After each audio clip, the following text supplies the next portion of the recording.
Mr. Hinchey for his remarks. The Progressive Caucus, of which Mr. Hinchey is an active member, as I am as well, is working hard to develop a major jobs bill, and Mr. Hinchey is playing a leadership role in that effort. Clearly, at a time when the standard of living of the average American worker continues to decline, when our manufacturing base continues to shed jobs as companies downsize or as companies move to Mexico or Latin America or Asia for cheap labor, it is absolutely imperative that the federal government invest in our future, that is our infrastructure, mass transportation, schools, libraries, affordable housing, environmental protection, and do so with decent wages. I look forward to working with Mr. Hinchey and others in that effort. Last year, well over half of the new jobs that were created in this country were part-time, temporary jobs with limited benefits, and that cannot be allowed to be the economic future for the United States of America, and that's why we need a real jobs bill that puts millions of people back to work, rebuilding this country at decent wages and giving hope to people who today have lost hope. Mr. Speaker, mostly what I want to touch upon tonight in my remarks is something that is very, very rarely touched upon on the floor of this House. We talk about many things, but I believe that sometimes we have a tendency to run away from the most important issues, the issues that are affecting the hearts and the souls and the feelings of the American people. And I think one of those issues that we don't talk about is my belief that this great country of ours is moving very rapidly in the direction of oligarchy. Oligarchy, as you know, is a form of government in which a small number of very wealthy people exercise enormous influence over the economic and political life of a nation. And when I was in elementary school and high school, and I'm sure for millions of other Americans, when we talked about oligarchy, what we were often referred to were the banana republics of Latin America. And we were told how a handful of very, very wealthy families controlled the economic and political life of this or that country in Central America or Latin America. Well, Mr. Speaker, it seems to me that to a large degree that is precisely what is happening in our country, except it is a lot harder to see it happen in our own country than it was to see it happen in small countries around the world. Let me just very briefly touch upon some of the trends which lead me to that conclusion, and then to suggest some of the directions that I think our country might go to once again open up our political and the economic and political life of this country so that we begin to deal with the problems facing ordinary people rather than just the wealthy and the powerful. What is, in fact, going on economically in this country today? Well, Mr. Hinchey, in fact, touched upon some of those points, but let me just reiterate it and add something to that. Mr. Speaker, 20 years ago, the United States of America led the world in terms of the wages and the benefits that we provided our workers. We were number one. That's what we were. And throughout all of my life, what I had heard and what everyone else heard is the United States was the leader of the world in terms of the standard of living of its people. Well, very tragically, very sadly, that is no longer the case. Today, in fact, the United States finds itself, in terms of wages and benefits for its average workers, in 13th place, behind a number of countries in Western Europe and in Scandinavia. And the gap between those countries and the United States is growing wider. Mr. Speaker, you will have noticed recently that automobile companies in Germany are moving toward the United States, are coming in to some of our states. Why are they coming here? Well, the answer is obvious. They are coming to the United States of America for cheap labor. And I think that many people who hear that, they shake their heads in disbelief, and they say, I can't believe it. Companies from other countries are coming to the United States for the same reason that American companies are going to Mexico, for cheap labor. In my own state of Vermont, we have highly skilled, intelligent, hardworking people who work for $7, $8, $9 an hour without benefits. Well, you know what? You can't get those workers in Europe or in Scandinavia for those wages. And that's why many companies are moving to the United States of America. That is a disgrace.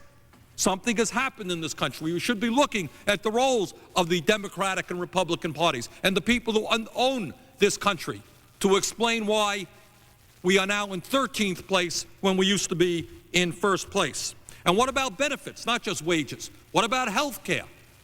As I think most Americans understand, the United States today, along with South Africa, remains the only industrialized nation on earth that does not have a national health care program which guarantees health care to all of our people, that sees health care as a right of citizenship for all people rather than just a privilege for the wealthy.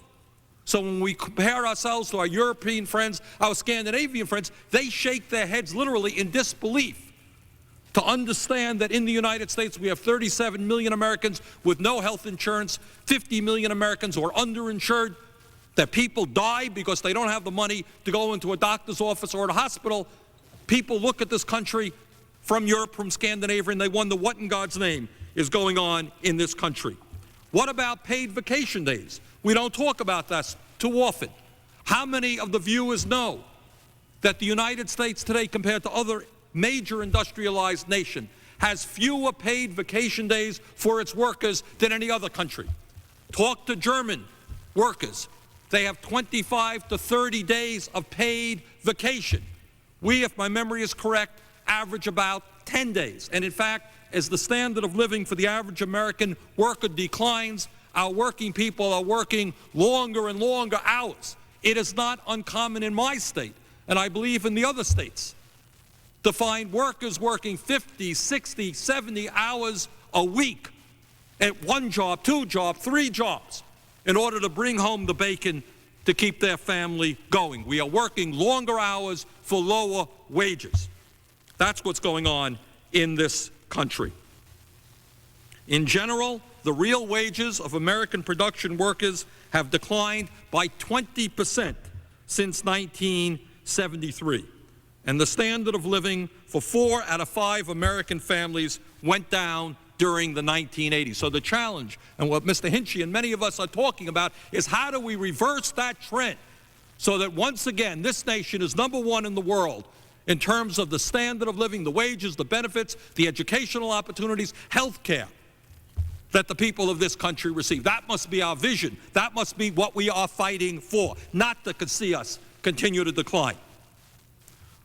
On the other side, however, there's something else going on. While ordinary working people are facing more and more problems, living under more and more stress, something else is going on. And that is the wealthiest people of this country are seeing an increase in their percentage of the wealth that they own, an increase in their incomes. So what is going on, in fact, is that the rich are getting richer, and in many instances very much richer. The middle class is shrinking, and the people down at the very bottom are in worse economic straits than at any time since the Great Depression of the 1930s. According to a 1992 Federal Reserve study, the wealthiest 1% of our population now owns 37% of the wealth. I know people get very bored by statistics, but let me mention it once again. The richest 1% now own over 37% of our wealth, while the bottom 90% owns only 31% of the wealth. That means that the wealthiest 1% of our population own more wealth than the bottom 90%. And that, my friends, is what oligarchy is all about. So what we are looking at is a nation in which some people have billions of dollars and their income is soaring. And we are also looking at a nation in which today 5 million of our children are going hungry. Close to 5 million of our senior citizens are fearful about hunger. And we're seeing a growing gap between the rich and the poor. Now, when I grew up, that was not what America was supposed to be about. Men and women fought and died and put their lives on the line in wars in order to make us a democracy. And a democracy does not simply mean the right to vote once every 4 years for the lesser of two evils. What a democracy means also are basic economic rights. And what we are seeing now more and more is the tremendous pressure that the average working person in this country is being forced to live under. And what about the future of the economy? How is it going? My friends, please do not believe the statistics that you see at the end of every month when they talk about unemployment rates going down or whatever. Those statistics are only telling half of the story. For example, the 6.7 or 6.8% unemployment rate does not count many people who have given up looking for work. So the unemployment rate, in fact, is much higher than the official statistics indicate. But more importantly, what those unemployment rates also ignore is the fact that millions of Americans who want to work 40 hours a week for a full-time job for decent wages, they're not finding those jobs. They're working at part-time jobs, temporary jobs. Yes, they're employed. Yes, they are bringing in some money. But they are not bringing in many instances, enough money to adequately take care of their families. They want full-time jobs at decent wages with decent benefits, and they most certainly don't have that. And when we talk about oligarchy and what's happening to working people and other trends in this country, it is important to point out that last year, the chief executive officers of the major corporations in America saw a 56% increase in their incomes. 56%, while the incomes of their employees remain stagnant. And I think most dramatically, and this tells you something about the mentality of the people who own America and the mentality of the people who have a lot of power in America, the study found, and this was Business Week, it wasn't some kind of radical magazine that brought forth this information. Business Week found out, having done a survey, that the CEOs, the chief executive officers of the major corporations in America, now earn 157 times what their employees earn. 157 times. Now, we can all understand the employer, the boss, makes more money than the worker. That's not a very shocking reality. But to know that the gap is 157 to 1 is, I think, shocking, is, I believe, unacceptable. In Japan, I believe it's 32 to 1, and in other countries, the ratio is far lower. That is the greatest gap in the world.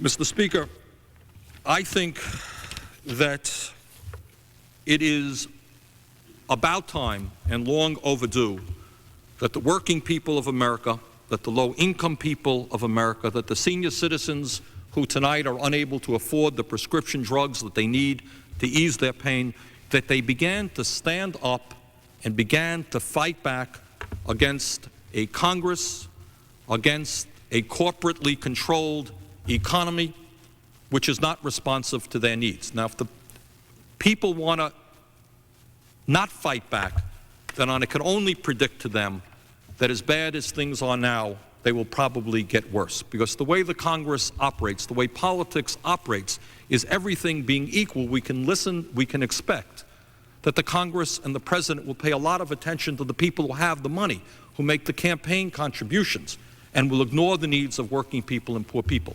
And I think one of the sad aspects of what is going on in our economy and in our political life today is that we have, by far, the lowest voter turnout in elections of any major country on earth. My guess is that in the next election, for example, 50% of the people will not vote. In fact, it could well be 60% of the people who will not vote. Poor people in this country don't vote. So when we often talk about South Africa and we say how terrible it is that black people in South Africa can't vote, we should understand that in this country so many people, poor people and working people, have given up on the political process. They've given up. They say, hey, why should I waste 5 minutes and go out and vote? Doesn't matter who I vote for, Democrat, Republican, it doesn't matter. My economic problems are only going to get worse. The rich are going to get richer. Why should I bother to participate? And that has a catch-22 aspect about it. Because if poor people and working people don't get involved and they don't vote, then this Congress and the President becomes even less responsive to their needs. So I think we should hope, and would very much urge people to get involved in the political process, to stand up and fight for a progressive agenda. Let me very briefly touch upon 4 or 5 ideas that I have, and that many of us, or at least some of us, I don't want to go too far and say many of us, but some of us here, often in the Progressive Caucus, have as to how we might proceed to turn things around in this country. Number one, Mr. Hinchy has already gone into excellent detail on the issue, and that is, in fact, we need a major jobs program to rebuild America. Our infrastructure in every state of this country faces enormous problems. We should rebuild that infrastructure, and at the same time, we put our people to work at decent wages. That, I think, is very important. And I won't go into it at great length because Mr. Hinchy has already done that. Number two, it is imperative that we protect the needs of our low-income workers. In fact, President Clinton has already made an important step forward in that direction by expanding the income tax credit, and that will help many low-income workers. But we've got to go further in that area. My hope is that the legislation which I have introduced, which would raise the minimum wage in this country to $5.50 an hour, will become law.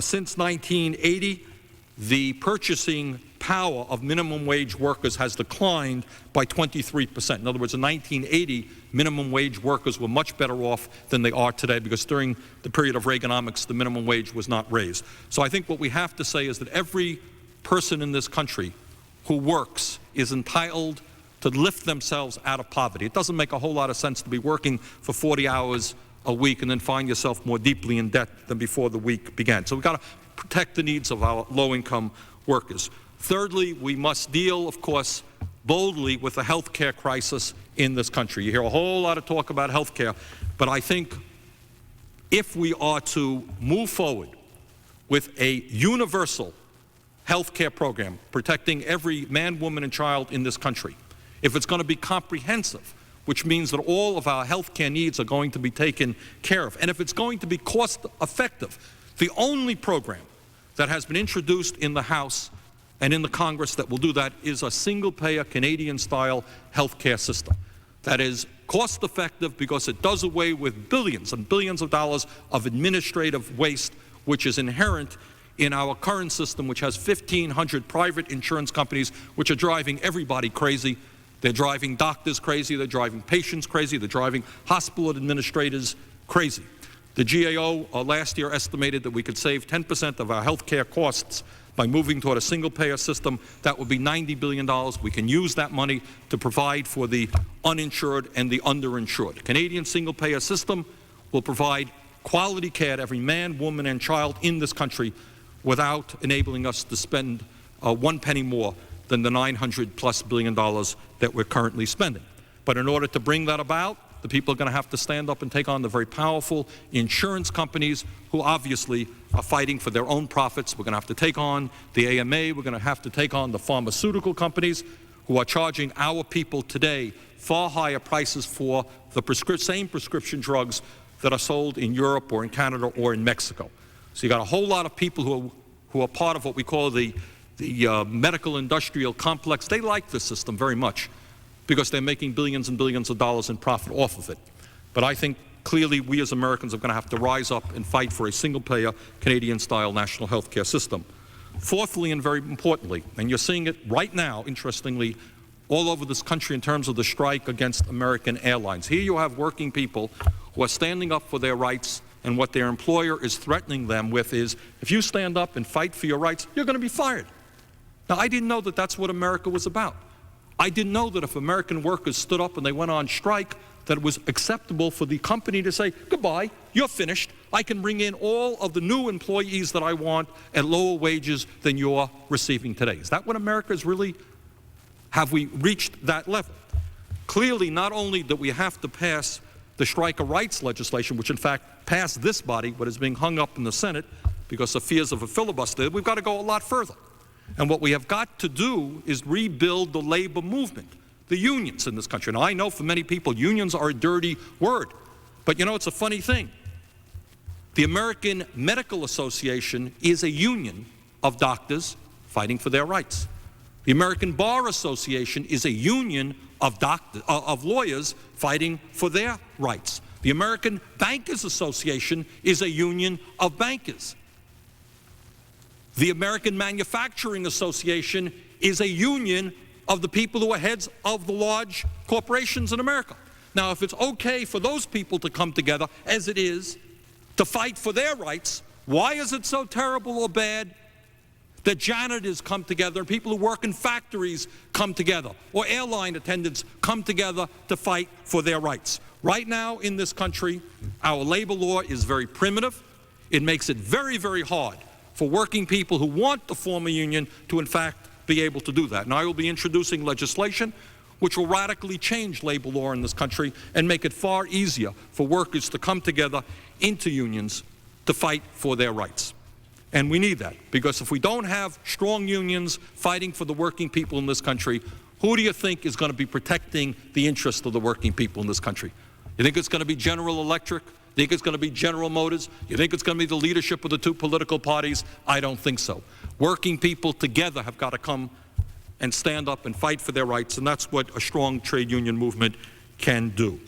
And the last point that I would make is that we must continue the effort toward serious tax reform, and Mr. Hinchey also touched upon that earlier. What we know in terms of what's happened in the last 10 years, the wealthiest people have become wealthier, their tax burden has declined. But if you look at the combined tax burden of American workers in terms of federal taxes, state taxes, local taxes, their tax burden has gone up. The rich get richer, see a decline in their tax burden. Middle income and working people become poorer, see an increase in their tax burden. The good news is that, in fact, the Clinton budget began to address that problem. We did raise taxes on the rich. We did, by expanding the Earned Income Tax Credit, lower taxes, in effect, for the working poor. That was a good start. We've got to continue that effort. So those are just a few of the points that I wanted to make. And I wanted to mention that there are a number of us in this Congress who, in fact, are trying to fight hard for the interest of ordinary working people. And some of us have come together in a group called the Progressive Caucus. And what I would just like to do is to yield some time to the gentleman from New York State who's playing an active role in that effort, and maybe just ask him how he perceives Congress reacting to the needs of the people from his own district. First, let me inquire as to the time. How much time do we have left? The gentleman has 17 minutes remaining. Well, I think so far that the things that we've done here have not responded adequately to the problems that inflict my district. These are problems that are traceable back to the wounds that were inflicted upon this country, our society generally, throughout the decade of the 1980s. So you had wild speculation and in investments, and now we are seeing a decline in productivity, a decline in manufacturing, and an inward drawing down of the size of major manufacturing companies. And as a result of that, more and more people are being put out of work. Unemployment rate is going up. Layoffs are increasing. Manufacturers and other industrialists are trying to find ways to contract, to cut down on their costs. And frequently the way that they're doing that most aggressively is by cutting back on the number of people that they have working in these manufacturing establishments. That's the so-called downsizing phenomenon, yes? That's the so-called downsizing phenomenon, yes. And it is a very injurious phenomenon. It's injurious, obviously, to the people who are affected, who are losing their jobs. It's injurious to their families. It's also injurious to our nation because it exacerbates the kind of problems that you were just talking about, and you and I were just talking about over the course of this last hour, about the fact that people are facing a serious decline in their incomes. More and more families are requiring 2 incomes just to keep pace, and frequently even with 2 incomes they're not keeping pace. And with that decline in incomes, with those decline in incomes rather, they are facing a reduced standard of living. And that reduced standard of living, which is becoming increasingly characteristic in many places across the country, more severe in some areas than it is in others, but increasingly characteristic across the country, is causing a decline in our economy. And this situation is one that feeds upon itself. It is almost self-perpetuating. And if there is no intrusion from without, if there is no program to bring about investment, or a program that is designed to improve economic conditions and raise the standard of living and raise people's economy, raise their job prospects and raise their hope, if that doesn't happen, then the condition that I just described is going to continue and feed upon itself, and conditions are only going to get worse. That is why I believe so strongly that what we need to do as a nation, what this Congress needs to do, and what the administration needs to do, is to provide a substantial amount of public investment to improve our very seriously deteriorating infrastructure, our roads and bridges, our rail systems, our mass transit systems, and to invest in those existing systems, as well as in systems of the future, high-speed rail, advanced electronics, advanced computers, and energy systems. The gentleman, he knows that several weeks ago in Canada there was somewhat of a political revolution. The Conservatives were swept out of office and the Liberals came in, and one of the planks that the Liberals ran on, and I expect that they will be implementing, is a major jobs program calling for the rebuilding of the Canadian infrastructure. I think they talked about for Canada a $6 billion program, which compared to our economy would in fact be somewhat equal to a $60 billion jobs program in this country. And as you also know, I think you mentioned earlier, Japan has recently done the same thing. So I think we are not unique internationally in saying that it makes a great deal of sense to put people back to work in investing in our infrastructure. The fact of the matter is we're going to have to deal with deteriorating bridges and streets, inadequate mass transportation, a lack of affordable housing, schools that are crumbling, libraries that are crumbling. We're going to have to deal with it. Now is not only as good a time as any, it is a better time than any. Interest rates are low. It will cost us less money to make that investment, and the longer that we wait, the more that investment will cost. Unquestionably, now is the time to do it, and we need to plan, I think, for the future. We need to plan for the next generation. What kind of jobs are going to be available for people getting out of college? What kind of jobs are going to be available for people getting out of high school who are unable or do not wish to go on to college? What kind of job opportunities are we going to attempt to provide for the next generation of our citizens? And it is the young, particularly, people in the age group, say, between 18 and 24 years of age, particularly in the inner cities, that are experiencing so many very serious problems. And those are serious problems that afflict not only them, but they afflict our society as a whole and cause us to expend enormous amounts of tax revenues in order to attempt to deal with those problems once they get to a level where they become so serious. That is, I couldn't agree with you more. There are millions of young people in this country who will never have a full-time job in their lives. And the hopelessness that those young people feel is such, and I think Jesse Jackson made this point during the Democratic Convention, I believe, is that for some of these people, going to jail is a step up the economic ladder, because at least in the wintertime it provides them with a bed and 3 meals a day, which is a lot more than they're getting right now. And given the lives that they are living, not that one wants to defend the actions that anyone takes, the hopelessness, the understanding that many of their friends have already been shot down or died from drug overdoses, many of these people, young people, see no future. And that is a very sad, sad story for the young people of this country. Yeah, and the truth of it is that there are things that we can do about it. There are solutions to these problems. I think we are in danger of allowing the problems to look so huge that we seem to be overwhelmed. But the fact of the matter is that this society, with a $6 trillion economy, is still the strongest economy in the world. Part of the problem, in some sense, perhaps one of the most serious aspects of the problem, is the dislocation in those resources. The concentration of wealth in fewer and fewer hands, and the disaffection of larger and larger people lower income people, and increasingly people in the middle income range as well, the disaffection from the economy because of the inability to take part in the economy, rather, in a meaningful and effective way. I was the mayor for 8 years of the largest city in the state of Vermont, the city of Burlington. And during that time, we spent a great deal of effort to get people in the low-income communities involved, and we had some success. But it left a lasting impression on me, just the enormous stress that low-income people are living under right now. Their struggle every day is to see that their kids have enough food to eat, that there's clothing on the kids' backs so going out to school, that their daughters are not pregnant, that the boys are not in jail, and so forth and so on.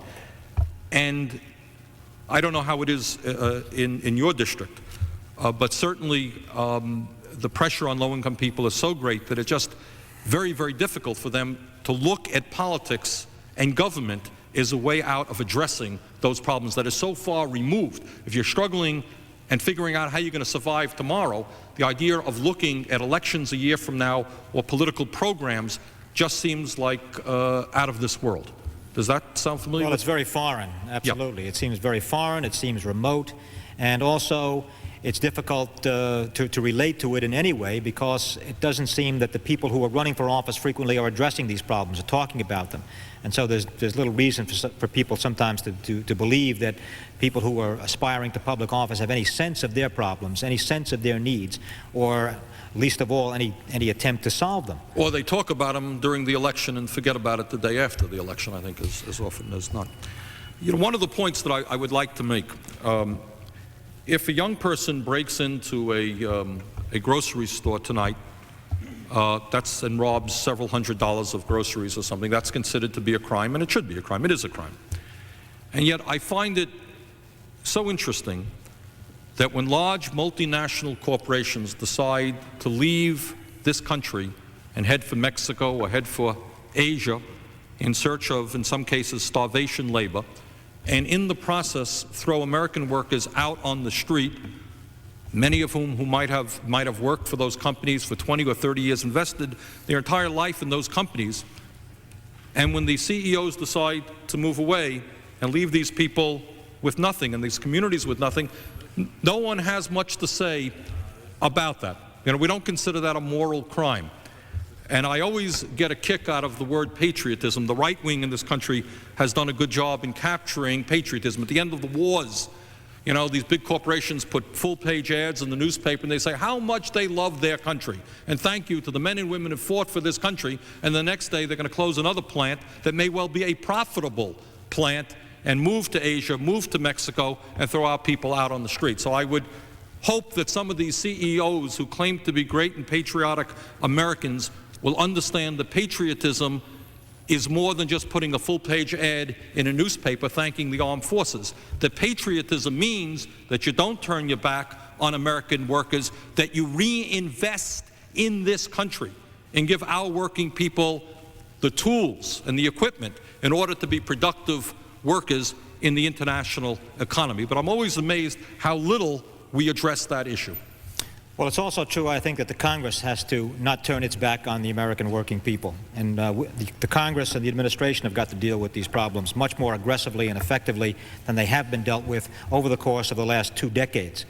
There was a time here when people in this room talked about such things as full employment, when they talked about Humphrey Hawkins, when they talked about taking initiatives to see that every person who wanted a job in this country had a job that would meet the needs of the country generally, as well as the needs of themselves and their families. I think that's what we need to get back to. This Congress has got to address itself to that question.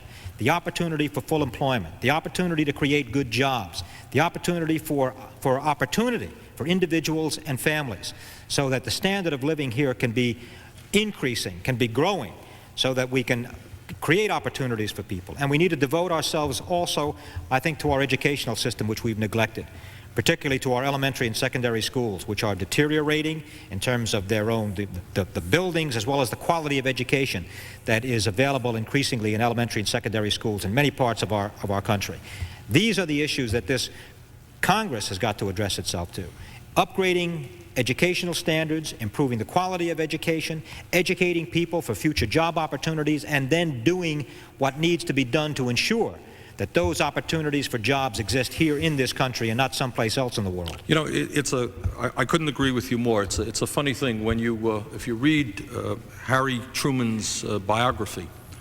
Harry Truman, who in his time, in the late 40s, was, I would say, a moderate Democrat, was not on the progressive wing of his party, he was a moderate Democrat. He, in this Congress today, would be seen as a raving radical.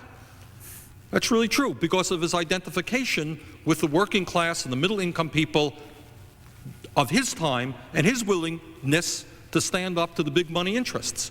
And the degree to which this country has moved to the right is that you have, and of course we saw this during the recent NAFTA thing, where you have a Democratic president, you have people who are working with the big money interests in this country and are ignoring the needs of ordinary working people. It goes two ways. Clearly, this Congress, in my view, is way out of touch with the needs of ordinary Americans.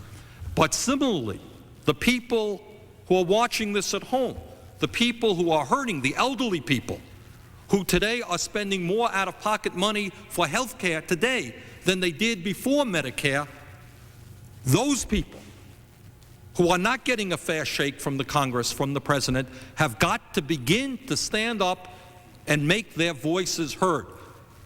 The Congress of the United States will not be responding to your needs unless you demand that your member of Congress does it for you.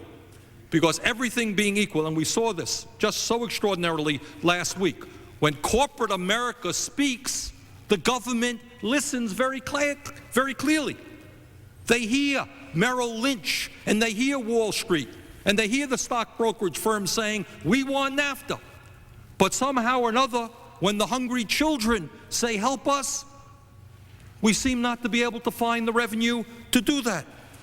And when the elderly people say we need help in terms of health care, somehow or another we find it hard to find the revenue to help them. In fact, what you're hearing is discussions about how we can cut more and more in Medicare, more and more in Medicaid.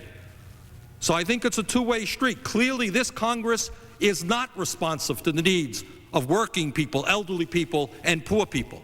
But I can assure you that the Congress will never be responsive until people begin to stand up and fight back and say, guess what? If you want to know what unemployment is about, Mr. or Mrs. Congressperson, we're going to teach you that lesson pretty quickly, because we're not going to re-elect you unless you begin to represent our interests. So it's a two-way street. Certainly we inside this building have got to begin to articulate programs that are going to work well for ordinary Americans. On the other side of the equation, the working people, the elderly, the poor of this country are going to have to stand up politically and demand that Washington responds to the needs of the people. Well, these are the real problems, I think, that we face currently. These are the problems that are faced by individuals, by families, and by extension, by our country. The need to provide job opportunities for people who are unemployed, and also better job opportunities for people who are underemployed, and to ensure that job opportunities are going to exist for people who are being educated today in our high schools and colleges and universities. This is the issue to which this Congress has to address itself. And this is the issue, I think, that people across this country have to pay more attention to, because not enough is being done on their behalf by their government. Not enough is being done on their behalf by the major institutions of this country, including the corporate institutions. This has got to change. And the only way it will change is, as you indicate, when people express themselves, when people regain their voice and begin once again to speak out about these problems, and do so individually, addressed to members of their representatives in Congress, and also collectively through their institutions, through their churches, through their clubs, through their unions, through other societies.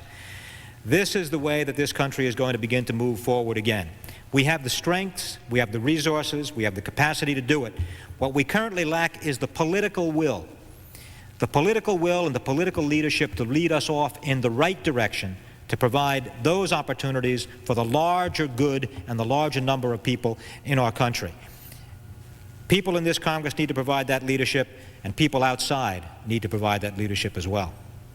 Okay, I think we're running out of time, and I would just like to conclude by by thanking you, Mr. Hinchy, for your excellent presentation, for your work on this important jobs bill that we'll be bringing before the Congress, and to just remind the American people and to beg of them, this is your country. This is a democracy.